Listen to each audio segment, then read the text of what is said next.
ہو جاتے ہیں۔ خدا نے انہیں اتنا حسین بنایا تھا کہ میدان جنگ میں بھی لوگ زخمی حالت میں ان کا چہرہ دیکھنے کے لیے بیتاب رہا کرتے تھے۔ یاد کرو اور جانو کہ تمہارے نبی کو پروردگار نے اتنا لاجواب، اتنا بے مثال بنایا تھا کہ ہم انہیں چاند نہیں کہہ سکتے، ہم انہیں سورج نہیں کہہ سکتے، کیونکہ چاند میں بھی کوئی عیب موجود ہے، سورج میں بھی کوئی تپش موجود ہے۔ مصطفیٰ کو خدا نے اتنا بے مثال بنایا تھا، اتنا لاجواب بنایا تھا کہ کائنات کی کوئی چیز ان کے مثال میں پیش ہی نہیں کی جا سکتی۔ ہاں وہی بات کہو جو ایک شاعر نے کہا تھا، ہر ابتدا سے پہلے ہر انتہا کے بعد ذات نبی بلند ہے، ذات خدا کے بعد دنیا میں احترام کے قابل ہیں جتنے لوگ، میں سب کو مانتا ہوں مگر مصطفیٰ کے بعد۔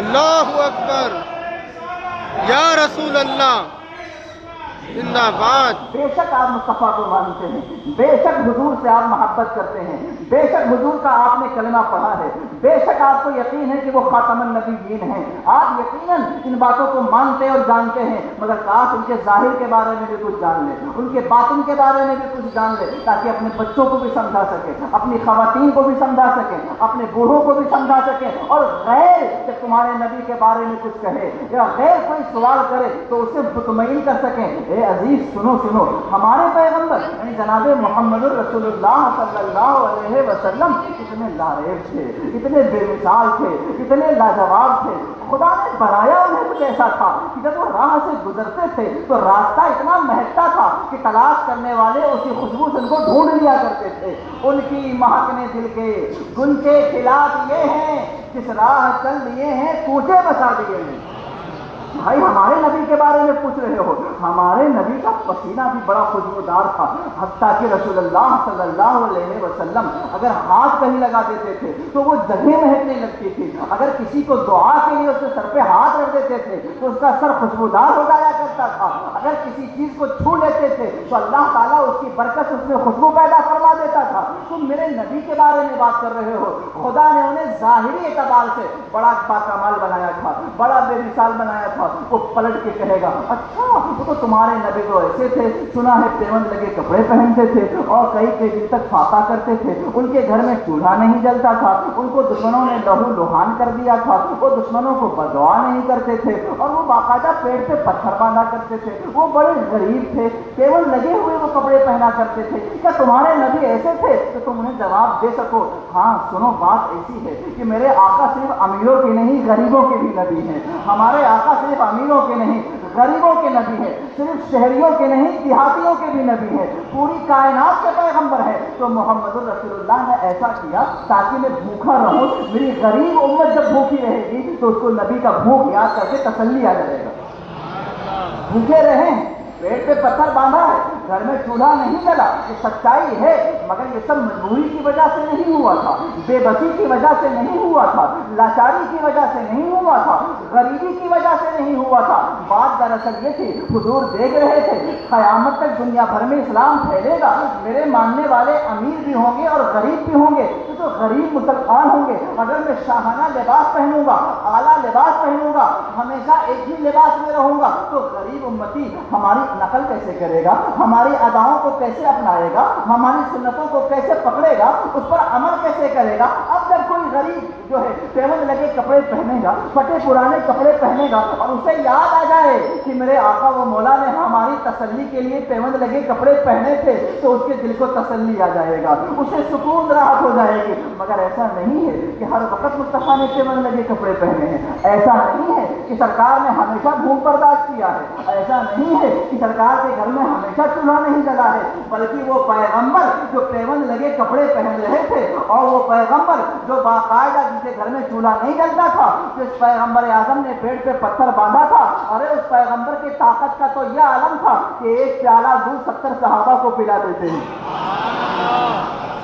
ظاہری اعتبار سے دیکھو تو خود تو باقاعدہ کچھ کھائے نہیں ہیں، بھوکے ہیں، پیٹ پہ پتھر باندھے ہوئے ہیں، ایسا لگتا ہے کہ شاید بڑے بھوکے ہیں، کھانے کو کچھ نہیں ہے، مگر طاقت اتنی زیادہ ہے کہ ایک پیالہ دودھ آتا ہے، 70 صحابہ بھوکے ہیں، سب کو پلا دیا اور خود بھی پی لیا، ایک قطرہ دودھ کم بھی نہیں ہوا۔ تو ہمیں اللہ اکبر، یا رسول اللہ، زندہ باد زندہ باد میرے پیارے یا رسول اللہ یا علی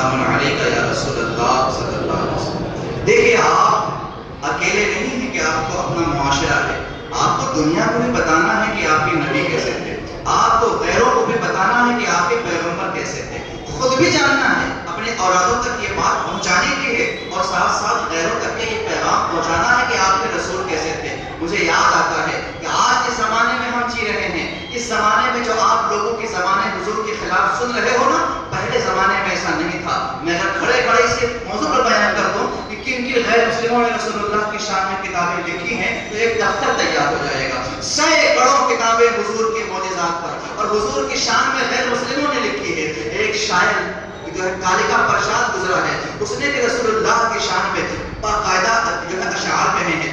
دلو رام کوثری گزرا ہے، اس نے باقاعدہ حضور کی شان میں نعتیں لکھی ہیں۔ ایک باقاعدہ رائٹر گزرا ہے، اس نے محمد رسول اللہ کی پوری سوانح عمری لکھی ہے۔ یہ لوگ رسول اللہ کی تعریف کیا کرتے تھے، قصیدے لکھا کرتے تھے، کتابیں لکھا کرتے تھے، نعتیں لکھا کرتے تھے۔ پھر یہ اچانک کیسے ہوا کہ لوگ ہمارے نبی کو ٹارگٹ کر رہے ہیں، ان کی ذات کو نشانہ بنا رہے ہیں، ان کی سوانح کے خلاف بول رہے ہیں، ان کی عظمتوں پہ حملہ کر رہے ہیں؟ مجھے کہہ دینے دیا جائے کہ 50 60 70 سالوں میں ایک جماعت ایسی پیدا ہوئی جس نے باقاعدہ لوگوں کو یہ بتایا کہ تمہارے نبی بھی ہماری ہی طرح سے تھے، ہمارے نبی ایک معمولی انسان تھے، ہمارے نبی مر کے مٹی میں مل گئے ہیں، ہمارے نبی کو کوئی اختیار نہیں ہے، ہمارے نبی مجبور تھے، بے بس تھے۔ جب یہ جماعت پیدا ہوئی اور ان کی بولیاں لوگوں میں مشہور ہوئی تو غیروں نے بھی باقاعدہ اس کو کاپی کر لیا اور اب وہ کہنے لگے جب تم ہی اپنے نبی کو گالی دے رہے ہو، مر کر مٹی میں ملنے والا کہہ رہے ہو، اپنے جیسا کہہ رہے ہو، عام انسان کہہ رہے ہو، تو پھر ہم طرح سے تعریف کیوں کریں گے؟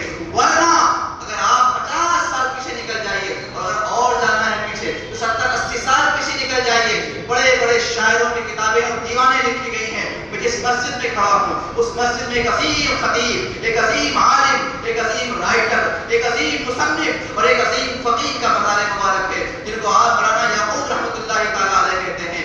میں انہیں خاص لوگوں کو بتا رکھا ہے مگر آپ کو بھی بتا دیتا ہوں یہ بات تاکہ آپ کے علم میں آ جائے۔ مولانا یعقوب رحمۃ اللہ تعالیٰ علیہ کے ایک شاگرد تھے جو قائدہ کے رہنے والے تھے اور ان کا نام تھا پربھو لال گوڑ، منشی پربھو لال گوڑ۔ اور منشی پربھو لال گوڑ نے پوری ایک کتاب لکھی ہے، وہ عربی فارسی اور سب کچھ پڑھے ہوئے تھے، آپ سے ہی پڑھے تھے، اور پوری کتاب لکھی۔ اس کتاب کا نام ہے اشعار نادرہ اور باقاعدہ موجود ہے کتاب۔ انہوں نے رسول اللہ کی شان میں اور ان کی عظمت میں رسول اللہ کا معجزہ، رسول اللہ کا معراج، رسول اللہ کا سفر، رسول اللہ کی ہجرت، رسول اللہ کا چہرہ، رسول اللہ کے صحابہ، رسول اللہ کے اہل بیت، رسول اللہ کی بیویاں، ان تمام چیزوں پہ باقاعدہ منشی پربھو لال گوڑ نے پورا شعر لکھا ہے۔ یہ ہمارا ماضی تھا، یہ ہمارا گزرا ہوا زمانہ تھا جب غیر بھی ہمارے نبی کی تعریف کرتے تھے، مگر ہوا یہ کہ ہم میں ایک جماعت تیار ہو گئی۔ اس نے کہا دیکھو دیکھو مصطفیٰ بھی تمہاری طرح ہے، عام انسان ہے، دو پیر دو ہاتھ دو آنکھ ان کے پاس بھی تھے، تمہارے پاس بھی ہیں، بس اتنا فرق ہے خدا نے ان کو نبی بنایا اور تم کو نبی نہیں بنایا۔ ظالم مصطفیٰ کا ظاہر بھی بے مثال ہے اور باطن بھی بے مثال ہے، وہ کسی بھی طرح کسی انسان کی طرح نہیں ہے، وہ انسانوں میں سب سے لاجواب ہیں، وہ خیر البشر ہیں، وہ سید البشر ہیں، وہ امام البشر ہیں، وہ سید الانبیاء ہیں۔ تم نے کیسے سمجھا کہ وہ ہماری طرح ہے؟ کہا ناخن ان کے بھی ناخن تھے، ہمارے ہاتھوں میں بھی ناخن ہیں، ان کی بھی انگلیاں تھیں، ہمارے ہاتھوں میں بھی انگلیاں ہیں۔ میں نے کہا بس فرق سمجھ لے، ان کے انگلیوں کی طاقت کا تو یہ عالم تھا کہ زمین پہ رہتے ہوئے چاند کو دو ٹکڑے کر دیتے ہیں، دیتے ہیں، تیری انگلیوں کا تو یہ عالم ہے، تیرا بچہ تیری بات نہیں سنتا ہے۔ ان کے ہاتھ کو تم نے اپنے ہاتھ کی طرح کیسے سمجھا؟ ان کے دست مبارک کو تم نے اپنے دست پاک کی طرح کیسے سمجھا؟ تم نے کیسے کہا کہ ان کی انگلیاں ہماری انگلیوں کی طرح تھی؟ ہاں مانتا ہوں 5 انگلیاں ان کی بھی تھی، مگر ان 5 انگلیوں کو بھی اپنی انگلیوں کی طرح مت سمجھنا۔ یہ مصطفیٰ کریم صلح حدیبیہ کے موقع پر اپنے ہاتھ کو مشق شیشے کے اندر ڈال دیتے ہیں. صحابہ 1400 کی تعداد میں موجود ہیں, پیاسے ہیں, اور انگلیوں کے کھائیوں سے پانی نکلتا ہے. 1400 صحابہ نے وہ پانی پی لیا, کو پانی پلایا. پتا تو نے کیسے کہا کہ مصطفیٰ ہماری طرح ہے؟ کہا دیکھو دیکھو ان کا چہرہ ہمارے چہرے کی طرح ہے, دیکھو پہچانو. میں نے کہا نہیں, ان کا چہرہ تو ایسا ہے, وہ ضحیٰ واللیل اذا سجا. خدا نے فرمایا ان کے چہرے کے بارے میں. کس طرح سے تم نے سوچا؟ یہ تصور دیا گیا, یہ ذہن دیا گیا, یہ ماحول بنایا گیا. ظاہر سی بات ہے اتنے لوگ یہاں بیٹھے ہو, میں بتاؤں مولانا صاحب جو ہے نا, حضرت علامہ محمود عالم صاحب کا جو کی تفصیل بہت ضروری ہوتی ہے, اور قاعدہ یہ ہے کہ قریب الفہم مثال دی جائے جو بہت آسانی سے لوگ سمجھ جائیں. حضرت قبلہ کے بارے میں پڑھے لکھے نہیں ہے, معمولی آدمی. اب جتنا زیادہ بار بار بار بار میں کہوں گا تو سامنے والے کے دل میں محبت ہوگی, وہ نکل جائے گی. سچائی کیا ہے؟ ماشاءاللہ تو پڑھے بھی ہیں, ہزاروں کو پڑھایا بھی, خود سیکھے بھی ہیں, ہزاروں کو سکھایا بھی ہے. سچائی.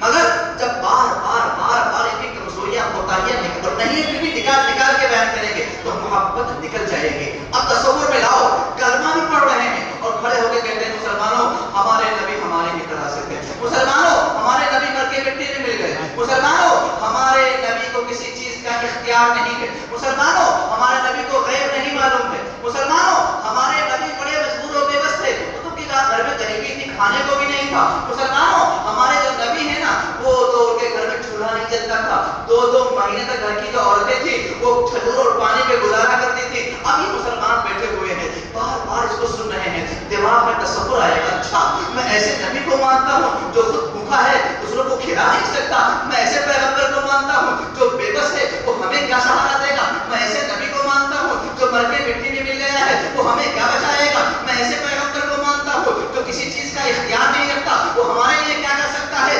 میں آپ سے یقین کے ساتھ کہہ رہا ہوں ہم ایسے پیغمبر کو مانتے ہیں کہ خدا کی رضا چاہتے ہیں تو عالم خدا چاہتا ہے رضائے محمد. ہم ایسے پیغمبر کو مانتے ہیں جن کے امت میں پیدا ہونے کی دعا نبی کرتے رہے, ہم ایسے پیغمبر کو مانتے ہیں جن کی شان میں قرآن نازل کیا گیا, ہم ایسے پیغمبر کو مانتے ہیں جن کی عظمتوں کو انبیاء نے اپنے زمانوں میں بیان کیا, ہم ایسے پیغمبر کو مانتے ہیں جس کو خدا نے بھیجا تو بھیجتے ہوئے فرمایا قد جاءکم من اللہ نور و کتاب مبین, آ گیا تمہارے پاس اللہ کی طرف سے نور اور روشن کتاب. کیا فرمایا؟ اور ہم لوگ کیا کہتے ہیں, حضور کو نور مانتے ہیں نا, حضور کو نور مانتے ہیں نا, قرآن میں ہے.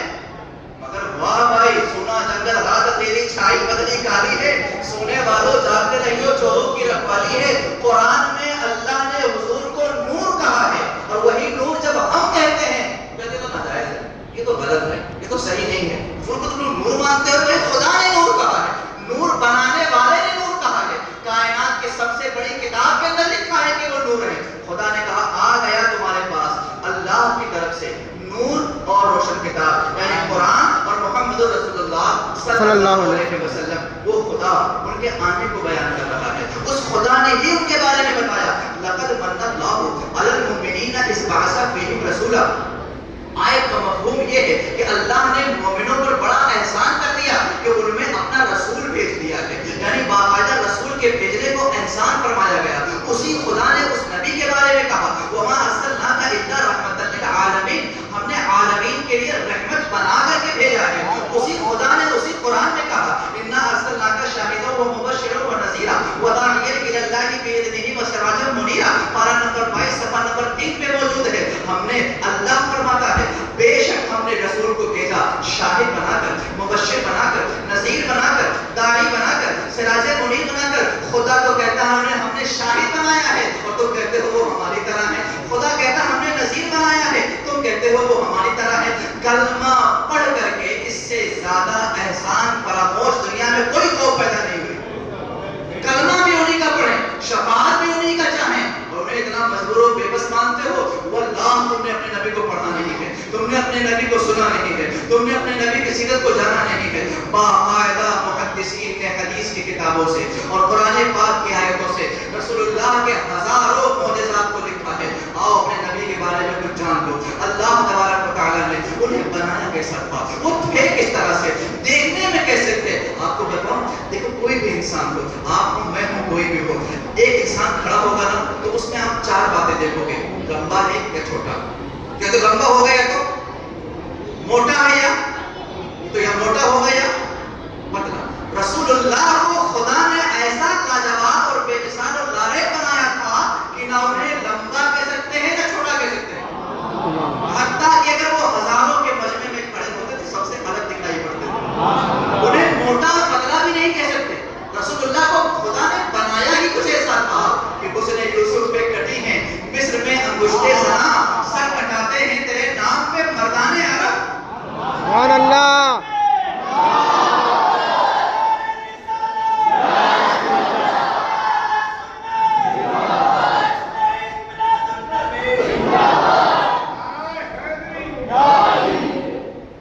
ایسے سارا زمانہ ان پہ قربان نہیں ہے. ایسے قرآن میں ان کی شان نہیں نازل ہوئی. ایسے انبیاء نے ان کے قصیدے نہیں پڑھے. خدا نے بنایا ہی کچھ ان کو اس طرح سے تھا کہ ہر اعتبار سے آپ دیکھیں. حتیٰ کہ آقا مسکرا دیتے ہیں تو حضرت عائشہ کی سوئی جو گم ہو گئی تھی وہ مل جاتی ہے.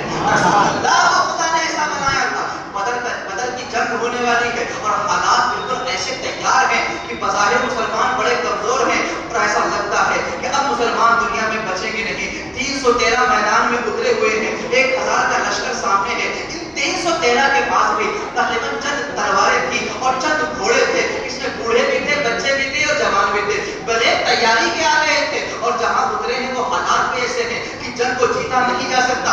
سامنے بڑے بڑے سوار ہیں, بڑے بڑے جنرل و کرنل ہیں, فوج کے بڑے بڑے ماہر لوگ ہیں.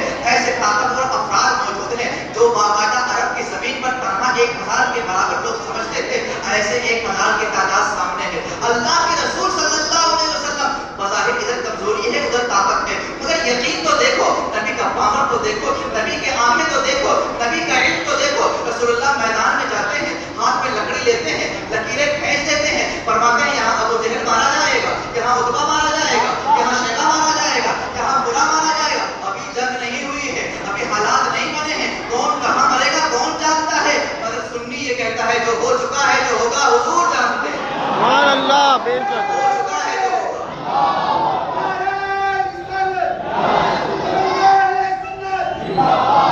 ہو چکا ہے جو ہوگا حضور جانتے ہیں. تیری عطا سے خدایا حضور جانتے ہیں. وہ پیغمبر کائنات بظاہر حالت کو دیکھو کہ ان کے پاس کمزوری ایسی ہے کہ کسی بے اعتبار سے جنگ تو بہت دور کی بات ہے, کسی سے مقابلہ نہیں کر سکتے ہیں کیونکہ بہت کم تعداد ہے. بچے اس کے اندر ہیں, بوڑھے اس کے اندر ہیں, تیار شدہ افراد نہیں ہے کہ باقاعدہ تیاری سے میدان میں آئے ہیں, کوئی لشکر نہیں ہے کہ باقاعدہ لشکر لے کر کے آئے ہیں. مگر یقین تو دیکھو, مصطفیٰ بتا رہے ہیں طاقت سے جنگوں کو جیتا نہیں جا سکتا, عشق رسول سے جنگوں کو جیتا جا سکتا ہے, محبت رسول سے آپ جیت سکتے ہیں. اور دنیا نے دیکھا کہ بدر والے دنیا میں غالب ہو گئے اور ہمیشہ قیامت تک انشاءاللہ غالب رہیں گے.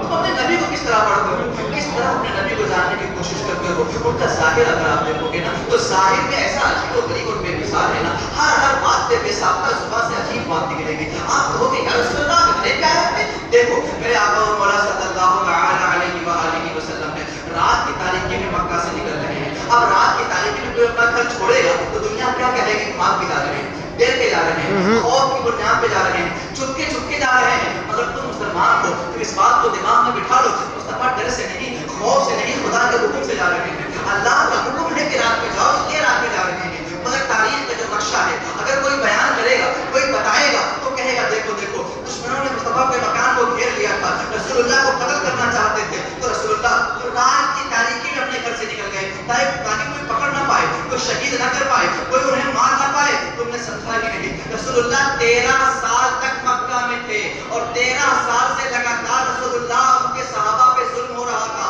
اگر رات کو بھاگنا ہی تھا تو کبھی بھی بھاگ گئے ہوتے.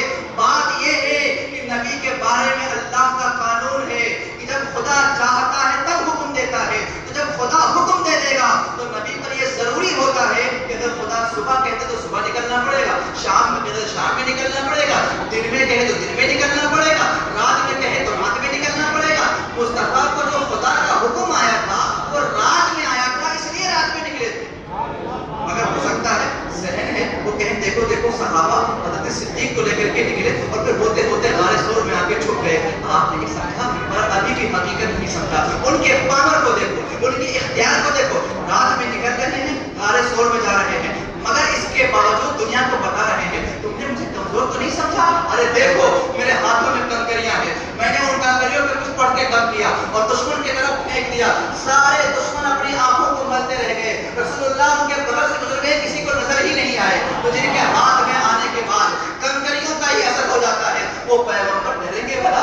آگے بڑھتے ہیں، سراقہ گرفتار کرنے کے لیے آتا ہے، کمند ڈالتا ہے، اللہ کے نبی فرماتے ہیں زمین سراقہ کے گھوڑے کو پکڑ لے، گھوڑا زمین میں پھنس جاتا ہے، وہ معافی مانگتے ہیں، اللہ کے نبی چھوڑ دیتے ہیں، پھر وہ آگے بڑھتے ہیں، کمند پھینکنا چاہتے ہیں، آقا کو گرفتار کرنا چاہتے ہیں، حضور نے کہا اے زمین سراقہ کے گھوڑے کو پکڑ لے، زمین پھٹتی ہے، گھوڑا پھنس جاتا ہے، ایک طرف تو رات میں نکل رہے ہیں، غار ثور میں جا رہے ہیں، مگر ساتھ ساتھ اپنا پاور بھی دکھا رہے ہیں کہ تم مجھے اپنی طرح مت سمجھنا، ہمارا رات میں نکلنا بھی خدا کی مرضی سے ہے اور حکم دینا بھی خدا کی مرضی سے ہے۔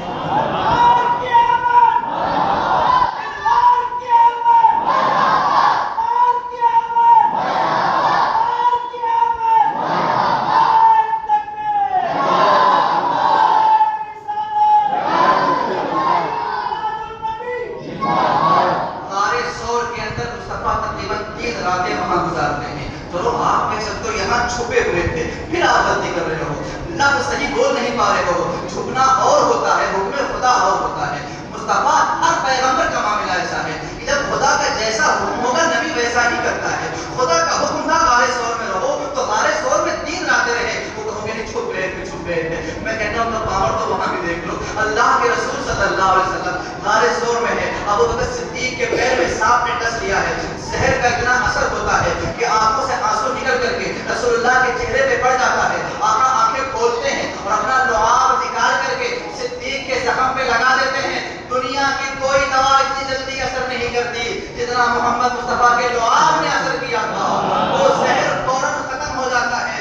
ارے بھائی جن کے پھونک کا یہ عالم ہو کہ زہر کا علاج کر سکے، وہ بھلا ڈریں گے، وہ بھلا خوف کھائیں گے، وہ بھلا گھبرائیں گے؟ نہیں نہیں، نبی جو ہوتے ہیں وہ خدا کے مرضی کے مطابق ہوتے ہیں، خدا کا جیسا حکم ہوتا ہے ویسا کرتے ہیں۔ دیکھو اللہ کے نبی 40 سال ان کے بیچ میں رہے، مگر 40 سال تک اپنے نبی ہونے کا اعلان نہیں کیا۔ ایسا نہیں تھا کہ نبی چاہتے تھے نبی کی خواہش تھی کہ اعلان کر دیں، مگر وہ ماحول کریٹ نہیں ہو پایا تھا، حالات ایسے نہیں۔ نبی کا سارا معاملہ خدا کے ذمہ ہوتا ہے، جب خدا کہے گا تو نبی بولیں گے، جب خدا کہے گا تو نبی چلیں گے۔ چنانچہ مصطفیٰ 40 سال تک اپنی نبوت کا اعلان نہیں فرماتے ہیں، حالانکہ وہی خدا ہے۔ جناب عیسیٰ علیہ السلام پیدا ہوتے ہیں بغیر باپ کے، حضرت مریم کی عزت پہ لوگوں نے انگلی اٹھا دی، الزام لگانا شروع کیا، حضرت مریم سے سوال کیا یہ بیٹا کہاں سے لائی ہو، یہ بچہ کیسے پیدا ہوا؟ اب حضرت مریم کی عزت کا سوال تھا، حکم الہی تھا کہ جب تم سے سوال کرے تو اس سے کہہ دو مجھ سے مت پوچھو، میرے بچے سے پوچھ لو۔ چنانچہ کچھ لوگ آئے اور کہا اے مریم یہ بچہ کہاں سے لائی ہے، یہ کس کا بچہ ہے، تیری تو ابھی شادی بھی نہیں ہوئی ہے۔ حضرت مریم شرمندہ ہے، پر خدا کا حکم تھا، فرمایا کسی بچے سے پوچھ لو۔ تو لوگوں نے بچے کے سینے پہ ہاتھ رکھا اور کہا بتا تو کس کا بیٹا ہے؟ کہا قال انی عبد اللہ آتانی الکتاب وجعلنی نبیا، میں اللہ کا بندہ ہوں، مجھے خدا نے کتاب دیا ہے اور نبی بنایا ہے۔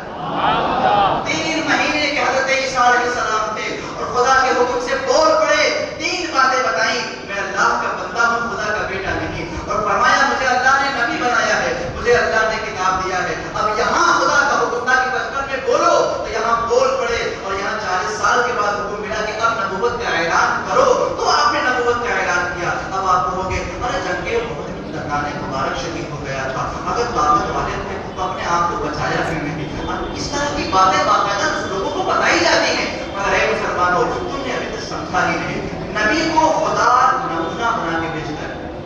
بس بات ختم کروں گا، نبی جو ہوتے ہیں جتنے بھی نبی ہیں یہ لوگوں کے لیے نمونہ ہوتے ہیں، آئیڈیل ہوتے ہیں، اسوہ حسنہ ہوتے ہیں، یعنی اللہ ان کو اس طرح بھیجتا ہے رول ماڈل کے طور پہ کہ تم ان سے زندگی سیکھو، تم ان کے جیسا برتن ان کی زندگی سے سبق سیکھو، رہنا کیسے ہے، کھانا کیسے ہے، چلنا کیسے ہے، بولنا کیسے ہے، حلال کیا ہے، حرام کیا ہے، سونا کیسے ہے، خدا راضی کس سے ہے، ناراض کس سے ہے، یہ باقاعدہ بطور نمونہ کی تمہارے طرف ہے کہ جیسا کرتے ہیں ویسا کرو، تو خدا انہیں نمونہ بنا کے بھیجتا ہے۔ لقد کان لکم فی رسول اللہ اسوۃ حسنہ۔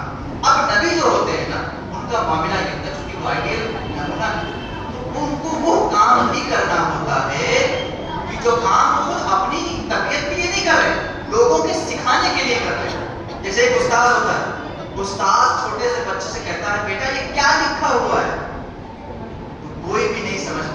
استاد جاہل ہے کیا؟ اسے پتہ نہیں کیا لکھا ہے؟ بچے سے کیوں پوچھ رہا ہے؟ ارے بھائی یہ پڑھانے کا طریقہ ہے، یہ پڑھانے کا طریقہ ہے کہ استاد شاگرد سے پوچھتا ہے یہ کیا لکھا ہے، پھر شاگرد بولتا ہے، پھر غلطی بتاتا ہے. ایک طریقہ ہوگا. نبی کو پروردگار نمونہ بناتا ہے اور پھر ان سے ایسے ایسے کام لیتا ہے تاکہ لوگوں کو اس طرح کے کام کرنے کا موقع مل جائے. اگر رسول اللہ صلی اللہ علیہ وآلہ وسلم اس طرح کے کام نہ کرتے تو ہمیں بھی اس سے سبق نہیں ملتا. چنانچہ بے شمار احادیث ہیں اور ہر ایک کو بیان کرنا ایسا ہے کہ بیان نہیں کر سکتے مگر آپ کو بتانا ضروری. نبی آئیڈیل ہو، جیسے ہمارا کھانا اور ہمارا پانی یہ دو مقصد ہے. کھانا ہم جو کھاتے ہیں تو بھوک مٹانے کے لیے، پانی ہم جو پیتے ہیں وہ پیاس بجھانے کے لیے. حالانکہ نبی بھی کھانا کھاتے ہیں اور پانی پیتے ہیں، لیکن ان کا مقصد بھوک مٹانا یا پیاس بجھانا نہیں ہوتا. ان کا مقصد خدا کا حکم پہنچانا ہوتا ہے تاکہ میں پانی پیوں گا تو میری امت کو پینے کا طریقہ آئے گا، میں کھاؤں گا تو میری امت کو کھانے کا طریقہ آئے گا. تو نبی کا جو کھانا ہوتا ہے وہ پیٹ بھرنے کے لیے نہیں ہوتا، بھوک مٹانے کے لیے نہیں ہوتا، پیاس بجھانے کے لیے نہیں ہوتا. وہ اس لیے کھاتے پیتے ہیں تاکہ لوگوں کو کھانے پینے کا ڈھنگ آ جائے. ایک حدیث پاک سن لیجیے اور بات مکمل ہو جائے. اللہ کے رسول صلی اللہ علیہ وسلم کے بارے میں عرض کیا تھا یہاں پہ تبدیل میں کہ حضور نے روزہ رکھا. کون سا روزہ؟ ایک روزہ جو آپ رکھتے ہو، ایک روزہ اور ہوتا ہے تو نام ہے صوم وصال. صوم وصال کا جو روزہ ہوتا ہے وہ دن میں بھی رکھا جاتا ہے اور رات میں بھی رکھا جاتا ہے اور لگاتار رکھا جاتا ہے. روزے پر روزہ، روزے پر روزہ، روزے پر روزہ. صوم وصال بڑا مشکل روزہ ہے. ہم لوگوں کے بس کی بات تو خیر نہیں ہے. ہم تو رمضان کے روزے میں کیا گھبرا اٹھتے ہیں. تو رسول اللہ نے کیا کیا؟ صوم وصال شروع کر دیا. روزے پر روزہ، رات روزہ، دن روزہ.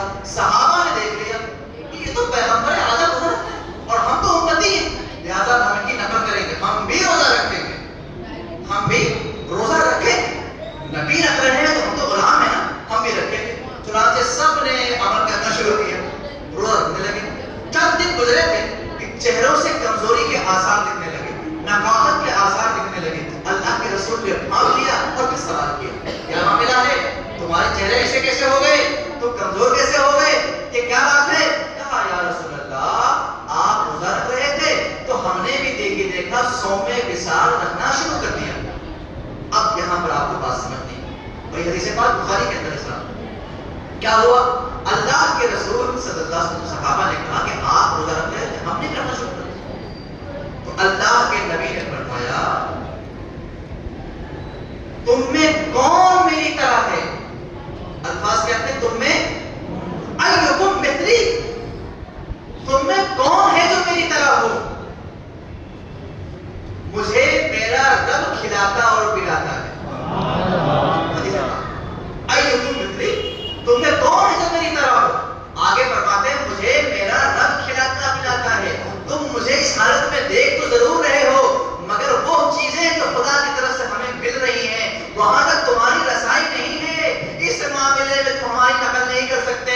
جب صحابہ وہ بھی ایسے لوگ جو نبیوں کے بعد سب سے بڑے ہیں، سب سے اعلیٰ ہیں، جب وہ رسول اللہ کی طرح نہیں ہیں تو 1400 سال کے بعد آڑے ٹیڑھے لنگڑے لوڑے رسول اللہ کی طرح ہو گئے. یہ حوصلہ کہاں سے آیا؟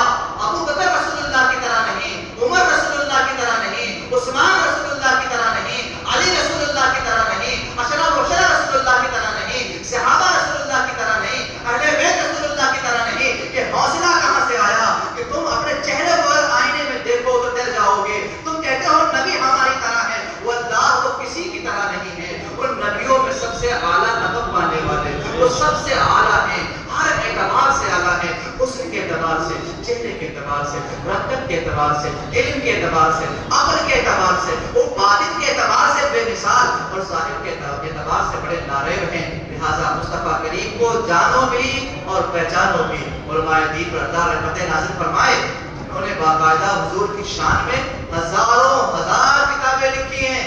مگر ہماری قوم کے لوگوں کو اخبار پڑھنے کا ٹائم ہے، گیم کھیلنے کا ٹائم ہے، ہمارے جوانوں کے پاس وقت ضائع کرنے کا ٹائم ہے. جس کا کلمہ پڑھتے ہیں ان کو پڑھنے کا ٹائم نہیں ہے.